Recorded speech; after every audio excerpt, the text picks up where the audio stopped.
மாநிலம் லூதியானாவில் மேம்பாலத்தில் நடைபெற்ற விபத்தில் எண்ணெய் லாரி தீப்பிடித்து எரிந்து வருகிறது. விவரங்களை நிகழ்ச்சியுடைய சிறப்பு செய்தியாளர் முகிலன். இந்த விபத்திற்கான காரணம் என்ன?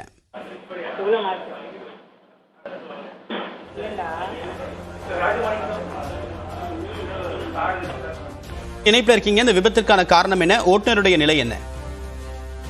முதற்கட்ட தகவல் தான் இது தொடர்பாக வெளியாகி இருக்கிறது. அதாவது பஞ்சாபின் கண்ணா பகுதியில் இருக்கக்கூடிய ஒரு மேம்பாலத்தில் சென்று கொண்டிருக்கும் போது இந்த எண்ணெய் டேங்கர் அந்த டிவைடரில் மோதி கவுந்திருப்பதாக தகவல் வெளியாகிருக்கிறது.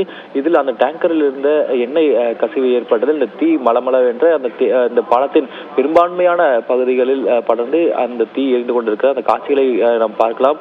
ஒரு கரும்புகை வான அளவுக்கு உயர்ந்து கொண்டிருக்கக்கூடிய காட்சிகளை நாம் பார்க்கலாம். தற்போது இந்த தீயை கட்டுப்பாட்டுக்குள் கொண்டு வருவதற்காக அந்த தீயணைப்பு வீரர்கள் அந்த விபத்து நடந்திருக்கக்கூடிய இடத்திற்கு அருகில் சென்று கொள்ளுங்கள். தற்போது அந்த தீயை அணைக்கும் பணியானது தொடங்கி நடைபெற்று வருகிறது. எதனால் இந்த விபத்து ஏற்பட்டது அல்லது இதில் யாருக்கும் காயங்களோ அல்லது உயிர் சேதம் ஏற்பட்டிருக்கிறதா என்ற விவரங்கள் இனிதான் தெரிய வரும். தற்போது கிடைத்திருக்கக்கூடிய முதற்கட்ட தகவலில் இந்த ஆயில் டேங்கர் விபத்து பாலத்தின் மேலே ஏற்பட்டது. அதனால் இந்த பாலத்தின் பெரும் பகுதியில் இந்த எண்ணெய் படர்ந்து அதில் தீ பற்றி எரியக்கூடிய அந்த காட்சிகள் வெளியாக இருக்கிறது. தேவா, உங்களுடைய விரிவான தகவலுக்கு நன்றி முகிலன்.